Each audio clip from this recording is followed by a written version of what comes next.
nilai dan moralitas Islam, yaitu pasar yang bersaing bebas antara permintaan dan penawaran. Yang ketiga yaitu kekuatan pasar dalam ekonomi Islam. Dibagi menjadi dua bagian, di antaranya permintaan dan penawaran, di mana permintaan merupakan salah satu elemen yang menggerakkan pasar, sedangkan penawaran merupakan kekuatan yang paling penting dalam pasar sebagai ketersediaan barang yang ada di pasar.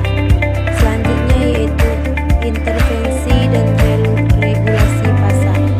Menurut Islam, negara Indonesia hak untuk melakukan intervensi dalam kegiatan ekonomi, baik itu dalam bentuk pengawasan, pengaturan, maupun pelaksanaan. Dalam konsep ekonomi Islam, cara pengendalian harga ditentukan oleh beberapa penyebab, di antaranya genun demand dan genun supply. Selanjutnya yaitu histori pasar. Histori pasar dibagi menjadi 6 bagian. Yang pertama yaitu penimbunan barang atau ihtikar. Pedagang dilarang melakukan ihtikar, yaitu melakukan penimbunan barang dengan tujuan spekulasi sehingga ia mendapatkan keuntungan yang sangat besar. Yang kedua yaitu penetapan harga, merupakan salah satu praktek yang tidak dibolehkan oleh syariat Islam. Yang ketiga riba. Riba secara etimologi berarti pertambahan. Secara terminologi, riba adalah penambahan tanpa adanya iwad. Dalam firman Allah, memakan harta yang batil itu dengan riba.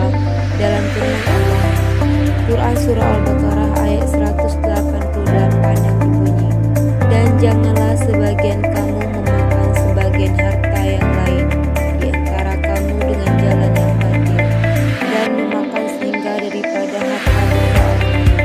Yang keempat, tadlis. Tadlis merupakan transaksi yang mengandung suatu hal yang tidak diketahui oleh salah satu pihak.